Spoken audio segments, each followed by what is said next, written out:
Hello, everyone, and welcome back to your daily dose of English, where learning English is easy, practical, and fun. I'm Tom. And I'm Sarah. Hi, Tom. How are you feeling today? I'm feeling great, Sara, thank you. How about you? I'm doing wonderful. You know, Tom, speaking of feeling great, I think today's topic is going to be so incredibly helpful for our listeners. Oh, absolutely, Sara.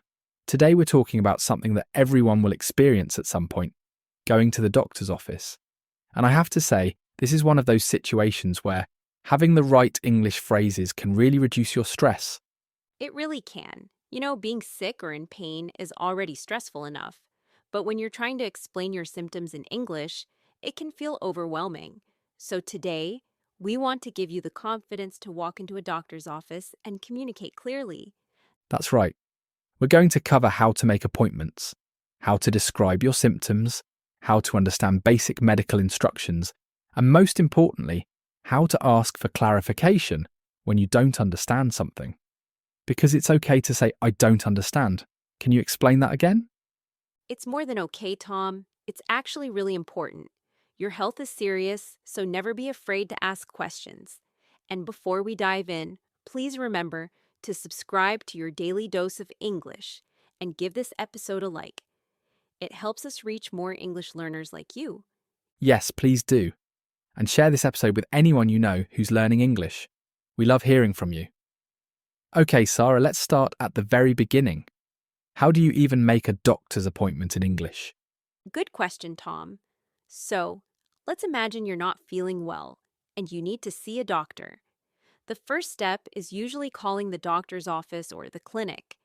This can feel a bit scary, but it's actually pretty simple once you know the basic phrases. Right? So when you call, the receptionist will usually answer and say something like, Good morning. This is Dr. Smith's office. How can I help you today? And you can respond with, Hi, I'd like to make an appointment, please. Perfect, Tom. I'd like to make an appointment is such a useful phrase.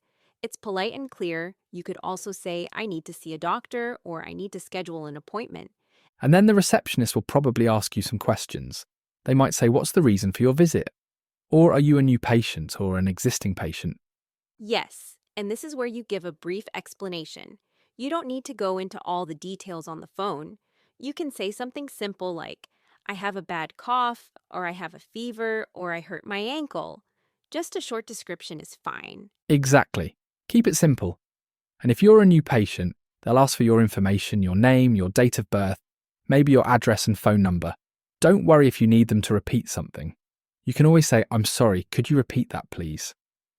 That's such an important phrase, Tom. Could you repeat that, please? Write that one down, everyone. You'll use it a lot.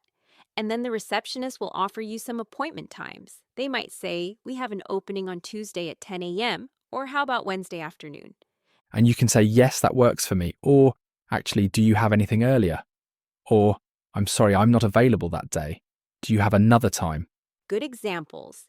And once you agree on a time, they'll usually confirm the details. They'll say, Okay, so that's Tuesday, March 15th at 10 a.m. We'll see you then. Please arrive 15 minutes early to fill out paperwork. Arrive 15 minutes early. That's important to remember. Many doctors' offices want you to come a bit early, especially if you're a new patient, because you need to fill out forms about your medical history. Yes, and when you hang up the phone, you can say, Thank you so much. See you on Tuesday. Simple and polite. Okay, Tom, so you've made your appointment. Now let's talk about the actual visit. You arrive at the doctor's office. What happens next? Well, Sarah, first you check in at the front desk. You tell them your name and the time of your appointment. You might say, Hi, I have a 10 a.m. appointment with Dr. Smith. My name is Tom Johnson. Perfect. And they'll usually ask you to have a seat in the waiting room. They might say, Please have a seat. The nurse will call you shortly, so you sit down and wait for your name to be called. And when they call your name, you follow the nurse to the examination room. Now, this is where some important medical vocabulary comes in. The nurse will usually check your vital signs first. Do our listeners know what vital signs are? Great question. Vital signs are the basic measurements of your body's important functions. The nurse will check things like your blood pressure, which measures the force of your blood against your artery walls, your temperature to see if you have a fever, your pulse or heart rate, which is how fast your heart is beating, and sometimes your weight and height. And the nurse might say things like, I'm going to take your blood pressure now, or let me check your temperature. They'll put a cuff around your arm for blood pressure and a thermometer in your mouth or ear for temperature. Yes, and it's totally normal if you don't understand every word. You can just follow their gentle instructions. If they ask you to sit still or open your mouth, you'll understand from their gestures too. Communication isn't just words, right? Exactly, Sara. Body language helps a lot. Okay, so after the nurse checks your vital signs, the doctor will come in. And this is the most important part, describing your symptoms. This is where you really need some good English phrases. Yes, Tom. Symptoms are the signs that tell you something is wrong with your body. Like if you have a headache, that's a symptom. If you feel dizzy, that's a symptom. The doctor needs to understand your symptoms to figure out what's wrong and how to help you. Right? So let's talk about some common ways to describe symptoms. You can start with very simple phrases like, I have a, and then add the symptom. For example, I have a headache, I have a fever, I have a cough, I have a sore throat. Those are great, Tom. Is probably the easiest and most common way to start. You can also say, I feel, and then describe how you feel, like I feel dizzy, I feel nauseous, I feel tired, I feel weak.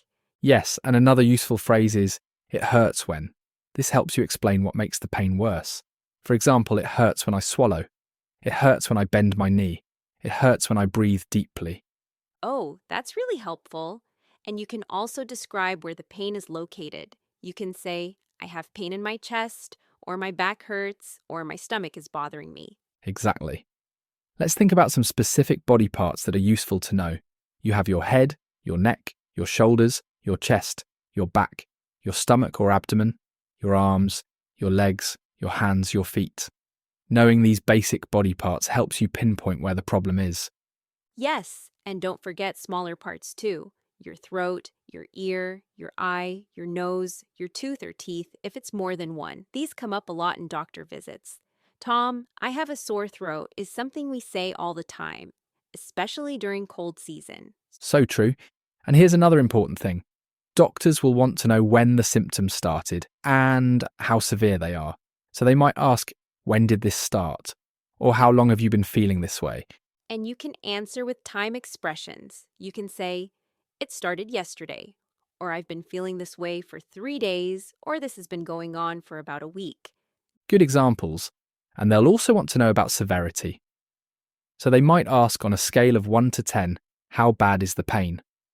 Where 10 is the worst pain you've ever felt. And you can say it's about a 6 or it's pretty mild, maybe a 3. This helps the doctor understand how serious your symptoms are. Another question they might ask is, does anything make it better or worse? Yes, that's a good one. You might say, it gets worse when I move. Or it feels better when I lie down, or it's worse in the morning. Or eating makes it worse. These details really help the doctor figure out what's wrong. Absolutely. Now, let's imagine a complete dialogue between a patient and a doctor so our listeners can hear how all of this comes together. Tom, you be the doctor, and I'll be the patient, okay? Sounds good, Sarah. Let's do it. Good morning. I'm Dr. Wilson. Nice to meet you. What brings you in today? Good morning, doctor. Nice to meet you too. I haven't been feeling well for the past few days. I have a really bad headache, and I feel very tired. I see. Tell me more about the headache. Where exactly does it hurt? It's mostly here, in the front of my head, around my forehead, and sometimes it spreads to the sides, near my temples. Okay. When did the headache start? It started about 4 days ago. At first, it wasn't too bad, but it's been getting worse. And on a scale of 1 to 10, how would you rate the pain right now? Right now, I'd say it's about a 7. It's pretty painful. Does anything make it better or worse? Bright lights make it worse. And it hurts more when I'm standing up and moving around. When I lie down in a dark room, it feels a little better. Have you taken any medication for the headache? Yes, I've been taking ibuprofen, but it only helps for a couple of hours, and then the pain comes back. Okay. You also mentioned feeling very tired. Tell me about that. Yes, I just have no energy. Even when I sleep a full night, I wake up feeling exhausted. It's hard to concentrate at work. Do you have any other symptoms? Like fever, nausea, or body aches? I did have a low fever yesterday. It was about 99 degrees Fahrenheit, but it went away. No nausea, though my neck feels a bit stiff. A stiff neck. That's important to know. Can you touch your chin to your chest for me? It's a bit difficult. It feels tight and uncomfortable when I try to do that. Okay, thank you. Based on your symptoms, it sounds like you might have a viral infection, possibly a mild case of flu or a tension headache combined with fatigue. I'm going to examine you a bit more and then we'll discuss the treatment. Okay, thank you, doctor. And we're back. Great dialogue, Sara. You did an excellent job describing your symptoms clearly. Thank you, Tom. It's interesting how many details the doctor asked for, right? They don't just want to know what hurts. They want to know when it started, where exactly it hurts, how bad it is, and what makes it better or worse. Exactly. Those details help them make an accurate diagnosis. And did you notice Sara used some really helpful phrases? She said, "I haven't been feeling well for the past few days." That's a great opening sentence. It tells the doctor right away that this isn't a sudden emergency, but something that's been developing. Yes, and I also said, it's mostly here, pointing to my forehead. Combining words with gestures is really helpful, especially if you're not sure of the exact medical term for a body part. So true. And when the doctor asked about the pain level, you gave a number 7 out of 10. This is a common way doctors measure pain. They call it a pain scale. 1 is almost no pain. 10 is unbearable pain. And I also mentioned that ibuprofen only helps for a couple of hours. That's the name of a common pain medication. It's important to tell your doctor what medications you've already tried because it helps them decide what to prescribe or recommend next. Good point. Now let's talk about some other common symptoms and how to describe them. What if you have a cold, Sara? What are the typical symptoms? Well, with a cold, you might have a runny nose, which means liquid is coming out of your nose. You might have a stuffy nose or a blocked nose, which means you can't breathe through your nose easily. You'll probably have a cough and maybe a sore throat, which means your throat feels painful when you swallow. And you might sneeze a lot. Perfect descriptions. And what about the flu? How is that different from a cold? The flu usually has more severe symptoms. You'll have a high fever, which is a temperature above 100.4 degrees Fahrenheit or 38 degrees Celsius. You'll have body aches, which means your muscles hurt all over. You feel extremely tired and weak. You might have a headache and chills, which means you feel cold and shaky even though you might have a fever. And some people with the flu also have stomach problems, right? Yes, especially children. You might have nausea, which is the feeling that you want to vomit. Or you might actually vomit, which means to throw up.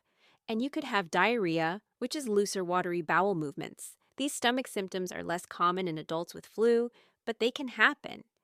Now let's talk about injuries. What if you hurt yourself? Like you twisted your ankle or cut your finger. How do you describe that? Good question. For a twisted ankle, you might say, I twisted my ankle or I sprained my ankle. You can describe it by saying, my ankle is swollen, which means it's bigger than normal, and it's bruised, which means it has a purple or blue mark from the injury. And of course, it hurts to walk. And what about cuts or wounds? For a cut, you can say, I cut my finger or I have a cut on my hand. If it's bleeding a lot, you say it's bleeding heavily or it won't stop bleeding. If it's a deep cut, you might need stitches, which are medical threads that close the wound. Yes, and burns are another common injury. If you touch something hot, you might say, I burn my hand. Burns have different degrees. A first-degree burn is mild and only affects the top layer of skin, like a sunburn. A second-degree burn causes blisters. A third-degree burn is very serious and damages deep layers of skin. These are all really important to know. Now, Tom, after you describe your symptoms and the doctor examines you, they'll give you a diagnosis. That's their conclusion about what's wrong, and then they'll discuss treatment, which is how to make you feel better. Let's talk about common treatments and medical instructions. Great idea. So the doctor might say several things. They might say you need to rest. That means stay home, don't go to work or school, and let your body recover. They might say drink plenty of fluids. That means drink lots of water, juice, or tea to stay hydrated.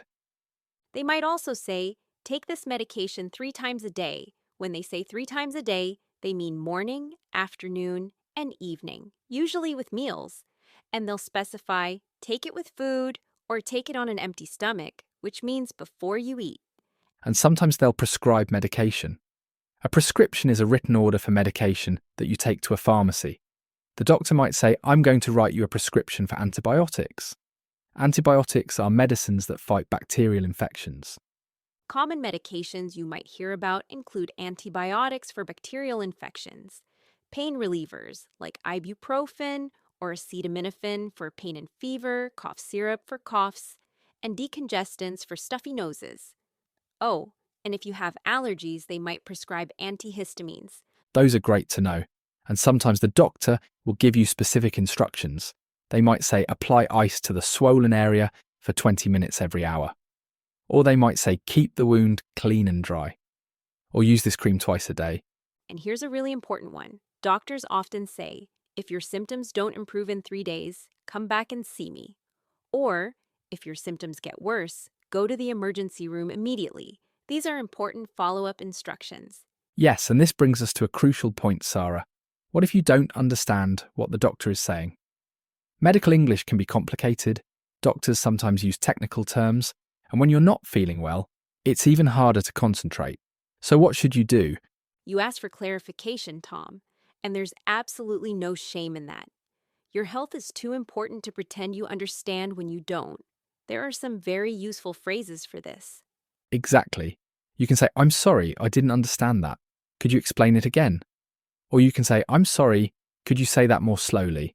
Or could you repeat that, please? Another good one is, what does that word mean?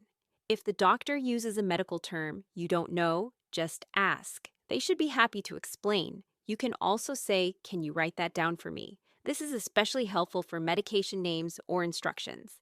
Yes, and you can ask specific questions too. Like, how many times a day should I take this? Or how long do I need to take this medication? Or, are there any side effects I should know about? Side effects are unwanted symptoms that a medication can cause. Good examples, and don't be afraid to ask, when should I start feeling better? Or when can I go back to work? Or do I need to come back for a follow-up appointment? These are all normal, important questions. Absolutely. A follow-up appointment is when you see the doctor again to check if the treatment is working. Sometimes doctors will schedule this automatically, and sometimes you need to call if your symptoms don't improve. Now let's practice another short dialogue. This time, I'll be the patient asking for clarification. Sarah, you be the doctor giving instructions. Okay, sounds good. So you need to take this antibiotic twice a day for 7 days. Take 1 pill in the morning and 1 pill in the evening, both with food. It's very important to finish all the pills, even if you start feeling better before the 7 days are up. I'm sorry, doctor. Could you repeat that part about taking it with food?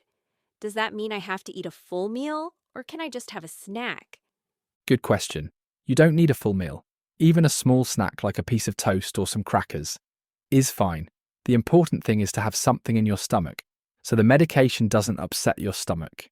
Okay, I understand. And you said 7 days. What if I start feeling better after 4 days? Can I stop taking it?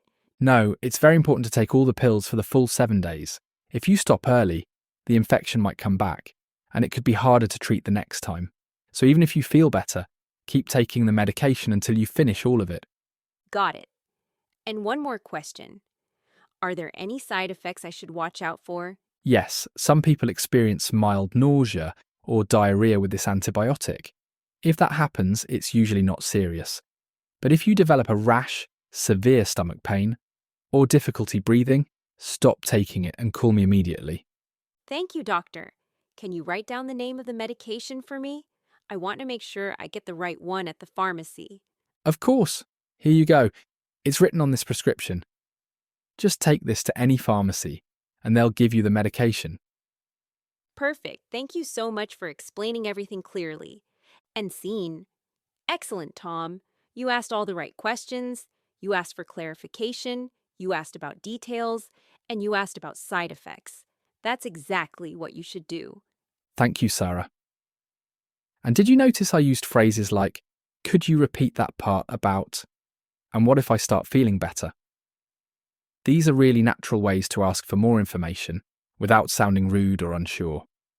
Yes, and I also like how you asked, can you write down the name of the medication? That's so practical. Medication names can be really difficult to remember or spell, so having it written down helps a lot. Absolutely. Now let's talk about the pharmacy, because after you see the doctor, you'll often need to get medication. At the pharmacy, you give the pharmacist your prescription and they'll prepare your medication. This is called filling a prescription. And when you pick up your medication, the pharmacist will usually give you instructions. They might say things we already discussed, like take 1 tablet twice a day with food. They'll also tell you about side effects and answer any questions you have. You can ask the pharmacist questions too. Questions like, how should I store this medication? Some medications need to be kept in the refrigerator. Or you can ask, can I take this with other medications I'm already taking? This is important because some medications don't mix well together. Great point. And if you have insurance, the pharmacist will also tell you how much the medication costs. You might ask, how much is my copay? Or is this covered by my insurance? Yes, medical costs can be confusing, especially if you're new to a country. A copay is the amount you pay, and your insurance pays the rest. If you don't have insurance, the medication might be more expensive. But you can ask, do you have a generic version? Generic medications are usually cheaper, but work the same way as brand name medications. That's helpful to know. Okay, Sara, before we wrap up, let's do a quick review of all the essential vocabulary and phrases we've covered today. This has been a lot of information, so let's make sure our listeners have the key takeaways. Great idea. So first, for making an appointment, remember these phrases. I'd like to make an appointment. I need to see a doctor. The reason for my visit is I have a cough or fever or pain. And when they give you a time, you can say, that works for me. Or do you have another time available? Perfect. And at the doctor's office, you'll hear, have a seat in the waiting room. The nurse will check your vital signs like blood pressure, temperature, and pulse. And when the doctor asks what's wrong, you describe your symptoms. Yes, use phrases like, I have a headache. I feel dizzy. It hurts when I swallow. I have pain in my chest. My back hurts. Describe where the pain is, when it started, and how severe it is on a scale of 1 to 10. And remember body parts: your head, neck, chest, back, stomach, arms, legs, throat, ear, and any other part that hurts. And tell the doctor what makes it better or worse. It gets worse when I move. It feels better when I lie down. For common symptoms, remember runny nose, stuffy nose, sore throat, cough, fever, body aches, chills, nausea, dizziness, and fatigue. And for injuries, swollen, bruised, bleeding, cut, burn, twisted ankle, or sprained. When the doctor gives you instructions, listen for rest, drink fluids, take this medication, apply ice, keep it clean, and if symptoms don't improve, come back. And don't forget to ask for clarification. I didn't understand. Could you explain again? Could you say that more slowly? What does that word mean? Can you write that down for me? And at the pharmacy, you fill your prescription. Ask about side effects, how to store the medication, and the cost. You can also ask for a generic version to save money. Wow, Tom, we covered so much today. I really hope our listeners feel more confident about going to the doctor now. Me too, Sarah. The key thing to remember is don't be afraid to communicate. Your health is the most important thing, and doctors and nurses want to help you. If you don't understand something, ask. If you're worried about something, mention it. They're there to take care of you. Exactly. And even if your English isn't perfect, you can still communicate effectively. Use simple words, point to where it hurts, ask for help when you need it. That's what matters most. And one more thing. Many hospitals and clinics have interpreters or translation services if you're really struggling with English. Don't hesitate to ask, do you have an interpreter available? Or is there someone who speaks my language? It's okay to ask for that support. That's a great point, Tom. There are also apps and translation tools you can use on your phone to help you communicate in a medical setting. Technology can be a helpful backup when you're not sure about a word or phrase. Absolutely. Well, that brings us to the end of today's episode. We hope this was helpful and that you feel more prepared for your next doctor's visit. Yes, remember, practice makes perfect. You can practice these phrases at home, role play with a friend, or even just say them out loud to yourself. The more you practice, the more confident you'll feel. Before we go, we want to thank all of you for listening to your daily dose of English. If you found this episode helpful, please give us a like and subscribe to our channel so you don't miss any future episodes. And please share this with your friends who are learning English. We love building this community of learners together. Also, leave us a comment below. Tell us, have you ever been to a doctor's office in an English-speaking country? What was your experience like? Or if you haven't, what part of visiting a doctor worries you the most? We'd love to hear from you. Yes, we read all your comments, and they give us great ideas for future episodes. And if there's a specific topic you'd like us to cover, let us know in the comments. Thank you all so much for being part of your daily dose of English family. Keep practicing, stay healthy, and remember, every conversation is a chance to improve your English. Until next time, take care, everyone. Goodbye and happy learning.